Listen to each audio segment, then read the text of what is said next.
Vous Oui. savez, encore un élément. Poutine voulait éloigner l'Europe des États-Unis. Bravo. Poutine voulait diviser l'Union européenne. Bravo. Poutine voulait mettre à genoux l'Union européenne en coupant le robinet du gaz. Bravo. Si vous me permettez un mot pas très poli. Un strike. Monsieur Poutine est un crétin absolu. Ouais, ça c'est clair. Ça fait beaucoup rire Anne. Oui, parce que c'est absolument Parce que vous êtes d'accord. exact. Mais bien sûr. Mais le drame, alors maintenant, on ne va pas pleurer sur le sort de la Russie, mais le drame, c'est quand même l'avenir de la Russie.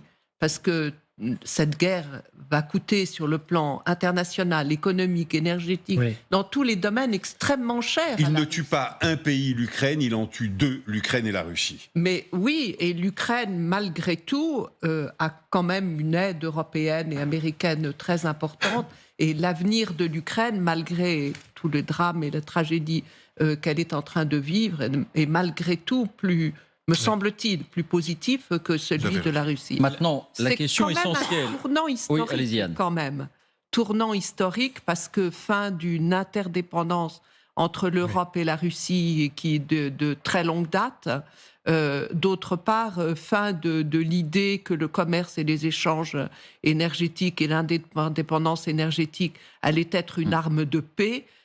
C'est vraiment un tournant historique et c'est la fin du désancrage, la fin de l'ancrage de la Russie au continent européen pour se tourner vers l'Asie, vers la Chine et l'Inde avec des résultats terrifiants Pour elle. parce La que la question- Russie est en train de devenir La question qui vient à l'esprit, Général Trinquant, c'est privé de 30 milliards par an, c'est pas rien.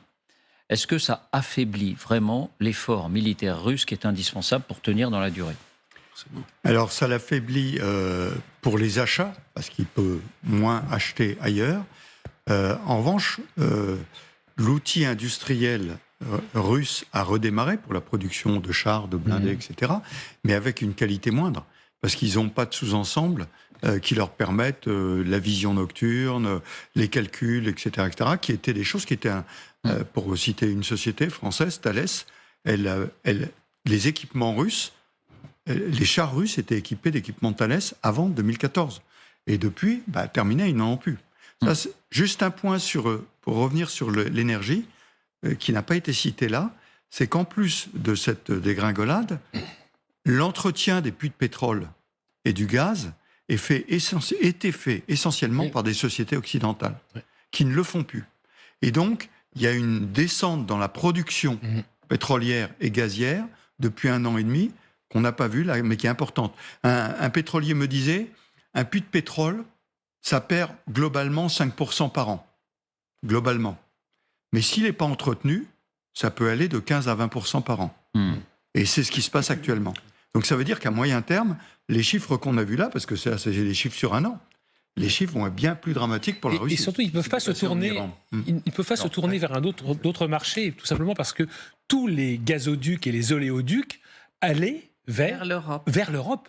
Et donc, le temps de construire, c'est en prévision, ils viennent de signer un accord avec les Chinois, le temps de construire un gazoduc et un oléoduc qui aille en Chine, il va s'écouler des années et des années. C'est 2030-2035, je crois. Voilà, c'est ça. Donc, c'est pour vous dire qu'il n'y a pas d'option de rechange. Et c'est pour ça que je suis tout à fait d'accord avec Bernard, quand il dit que Poutine est un crétin. Je veux dire, on ne se lance pas dans une guerre pareille sans avoir préparé ses arrières et en se disant, peut-être que je vais me heurter à un embargo et donc je construis d'abord mon pipeline avec la Chine, avec l'Inde, avant de me lancer dans une guerre contre l'Ukraine. Mais la raison fondamentale, c'est qu'il a pensé que ça durerait 3 jours, cette guerre. Donc voilà, toute l'erreur, tout repose sur cette erreur d'origine.